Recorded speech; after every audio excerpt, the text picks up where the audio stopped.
ఓం నమశివాయ. శ్రీశైల మల్లికార్జున మేడారం సమ్మక్క సారక్క చిలుకూరు బాలాజీ స్వామి. ఓం నమశివాయ. గోపురం టీవీ చూసే వాళ్ళ ప్రేక్షకులందరికీ నమస్కారం. చిలక జోషం అంటండి ఆ కాలంలో ఉంది, ఇప్పుడు గుడుక ఉంది, ఇక ముందు గుడుక నడుస్తుంది. చిలక జోషం అంటే నిజముందండి, నమ్మండి, వినండి. కొత్త సంవత్సరం జనవరి నెల వచ్చే డిసెంబర్ వరకు ఈ కొత్త సంవత్సరం అంతా 12 రాశుల మీద, ఏ రాశి మీద శని బలం ఎంత ఉంది, ఏ రాశి మీద గురుబలం ఎంత ఉంది, మంచి వింత, చెడు వింత, లాభం ఎంత, లుక్సాన్ ఎంత చెప్తా వినండి. తీ చిలకమ్మ, వృశ్చిక రాశి వాళ్ళ శాస్త్రము, వృశ్చిక రాశి వాళ్ళ భవిష్యవాణి, వృశ్చిక రాశి వాళ్ళ గణితవాణి. తీ చిలకమ్మ తే.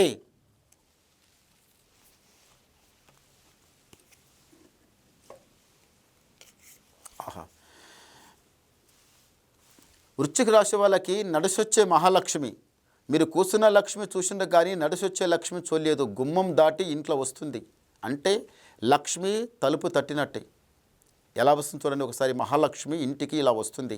నిజంగానే ఈ వృశ్చిక రాశి వాళ్ళకి ఈసారి ఇలా లక్ష్మి మంచిగా నీట్గా ఒక పద్ధతి ప్రకారం మీ ఇంట్లో లక్ష్మి వచ్చి కూడుతుందంటే చూడండి, మీ దగ్గర ఒక గుణం ఉంది.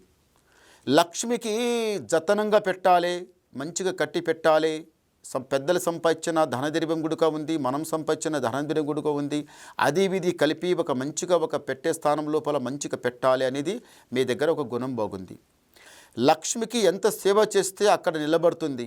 లక్ష్మికి ఎంత లేకుండా తెచ్చినట్టు ఇవాళ తెస్తే ఇవాళ తింటి, రేపు తింటి, ఎల్లుండి తింటి, ఇవాళ ఏం లేదురా కూర నారా ఏదో బిర్యానీ అది ఇది చేసి తిందాం, ఉన్నదంతా ఖర్చు చేసుకుందాం. ఎవరైనా 10 రూపాయలు అప్పటికుండా మళ్ళీ మూలలో ఉన్న 10 రూపాయలు తీసి వానికి ఇద్దాం అన్నట్టు ఉన్నదంతా ఇట్లా జలకడిగినట్టు చేస్తే ఆ లక్ష్మికి కోపం వస్తుంది. దరిద్రుడా, నాకు నీ దరిద్రుని దగ్గర నేను ఎందుకుంటారమని అమ్మ అలిగిందంటే కథం, ఆమె వెళ్ళిపోయి ఎక్కడ ఉండాలో అక్కడే ఉంటారు. ఆ అమ్మవారికి చూడండి, కొందరు మంచిగా అమ్మవారు ఫోటోలు పెట్టి ఎంతో పూజా పునస్కారాలు ఎంతో గంభీరంగా అమ్మవారు నీదే దయమని ఆ లక్ష్మి తల్లికి ముక్కు భూమికి రాస్తూ మాట్లాడుకుంటా ఎంతో గంభీరంగా ఆమెకు సేవ చేస్తారు. అలా సేవ చేసి అలా చేసిన తర్వాత ఏమవుతుందంటే అమ్మవారి గుడిక కొంచెం దయాకరణ కలుగుతుంది.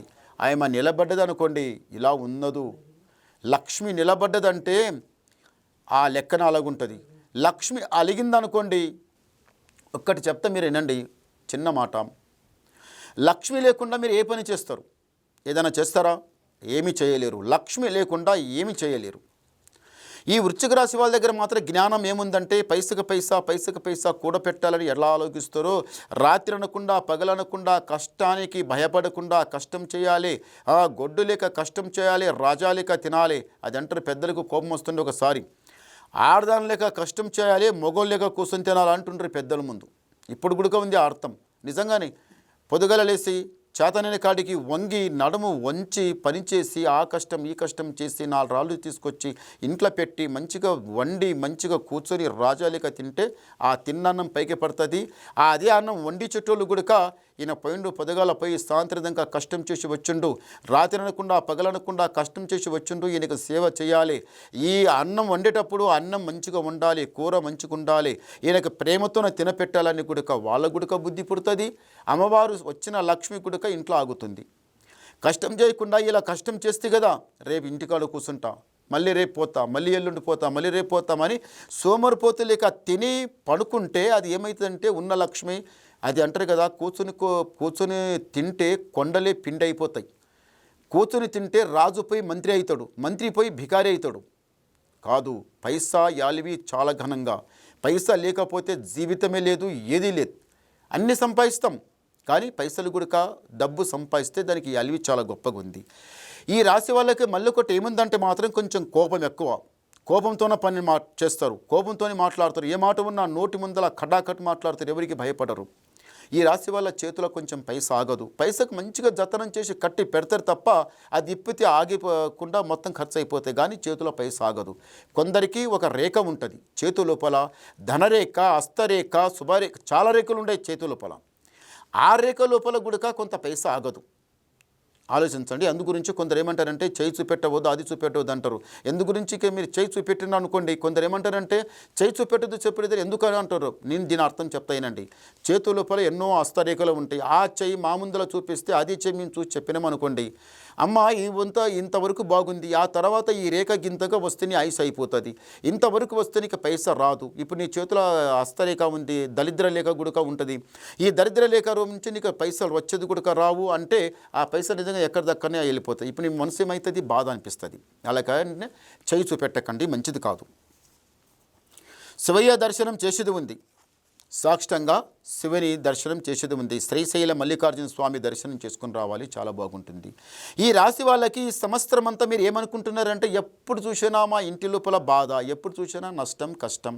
మరి ఏదన్నా ఈ సంవత్సరం జనవరి నెల నుంచి వచ్చే డిసెంబర్ వరకు అయితే ఈ సంవత్సరం అంతా సుఖపడతామా, దుఃఖపడతామా, కష్టపోతామా, నష్టపోతామా, ఇప్పుడనే మాకు లాభం ఉందా లేదా, మేము పైమెట్టు లెక్కుతామా లెక్కమా, పరమాత్మ అని ఏడపడ్డ రాయి గుడుక మొక్కుతున్నారు.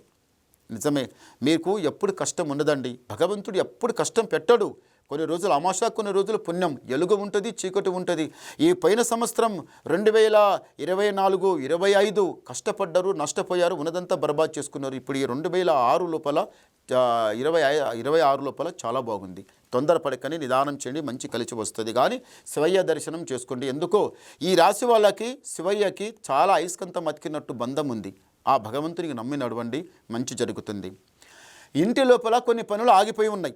అది చేద్దాం, ఇది చేద్దామని చాలా అనుకుంటున్నారు, కానీ ఏడ ఉన్న పని ఆగిపోయింది. ఎంతవరకు పోయిన సంవత్సరం, మళ్ళీ పోయిన సంవత్సరం మస్తు ప్రయత్నం చేసినా కానీ కాలేదు.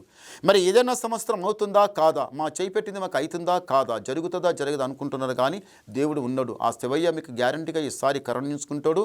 అది జరుగుతుంది, జయమే జరుగుతుంది. నష్టపోరు, కష్టపోరు, బాగుంటుంది.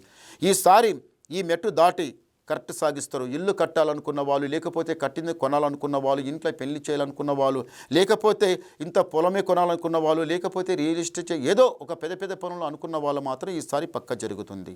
రెండోది, ఈ జాబ్ వదిలిపెట్టి గవర్నమెంట్ జాబ్ చేయాలి. ఆ జాబ్ ఎంతవరకు దగ్గరకు వచ్చింది, మళ్ళీ దూరం అయిపోతుంది. వచ్చిందనుకున్నాం మళ్ళీ దూరం అయిపోతుంది. దీనివల్ల ఇట్లయితుంది పరమాత్మ అని మీరు అనుకుంటున్నచ్చు. ఈసారి గవర్నమెంట్ జాబ్, మీ అనుకున్న జాబ్ మీ చేతిలో పడుతుంది. మీరు గవర్నమెంట్ స్థానంలో మీరు నిజంగానే వెళ్ళిపోతారు, అనుకున్న సాగిస్తారు. కానీ తొందరపడకండి, నిదానం చేయండి. ఇంతవరకు నిదానం చేసిండ్రు, అది దూరమైంది. ఇప్పుడు కూడా నిదానం చేయండి, మీకు దగ్గరకు అవుతుంది, మంచి జరుగుతుంది. లక్ష్మి మాత్రం ఎలా వస్తుంది అలాగే పోతుంది. ఇంటి లోపల లక్ష్మి రావటం పోవటం ఉంది, లక్ష్మి ఆగటం లేదు. నీ మనసు కూడా అంత యథార్థంగా లేదు. ఈ రాశి వాళ్ళు చాలా ఎక్కువ ఆలోచిస్తుండ్రు, అవుతుందో కాదు అని బాధపడుతుండ్రు. ఈ బాధ అంతా పక్కకి పెట్టి దేవుని ధ్యానంలో ఉండండి, మీ చేసే ప్రయత్నం చేయండి. మీకు గ్యారంటీగా ఈసారి 2026 లోపల మీకు ఈసారి మాత్రం గ్యారంటీగా మీకు లాభం ఉంది. ఓం నమః శివాయ. చూశారా, బేస్ గవ్వలు పడ్డాయి, చాలా మంచి గవ్వలు పడ్డాయి ఈ రాశి వాళ్ళకు. వృశ్చిక రాశి వాళ్ళకి ఆదాయం 2, యాయం 14, రాజపూజ ఫలం 5, అవమానం 2. అంటే గురుబలం గుడుక 2 ఉంది, శని బలం గుడుక 2 ఉంది. 2 సమానం, తరాజులా తూగినట్టే ఉంది. ఇక్కడ ఎక్కువ లేదు, ఇక్కడ తక్కువ లేదు, 2 సమానం ఉన్నాయి. అంటే దీని అర్థం మీరు చేసే ప్రయత్నం చేస్తే ఇంట్లో ఈ 4 రాళ్ళు కలిసి వస్తాయి. మీరు చేసే ప్రయత్నం చేయకుండా ఇంటికాడ కూర్చుని తింటే అది ఉన్నదే 4 రాళ్ళు మళ్ళీ ఖర్చు అయిపోతాయి. అలా చేయకండి. ఈ సంవత్సరంలో ఎక్కడ పడ్డవాళ్ళు, ఎక్కడ ఉన్నవాళ్ళు మీ కంటి ముందులే పైకొచ్చిన తర్వాత మీకెంత రోసం ఉండాలి. మీరు కూడా అలాగే పని చేయండి. మీరు రాత్రి అనుకుండా పగలనుకుండా భగవంతుని ధ్యానంలో ఉండి మీ కష్టం చేయండి. మీరు ఈసారి గ్యారంటీగా పైకి వస్తారు. ఇంకా మీకు ఏమైనా డౌట్ ఉంటే నాకు ఫోన్ చేయండి, మీ డౌట్ క్లియర్ చేసేస్తా, మొత్తం చెప్పేస్తాను. నమస్కారం.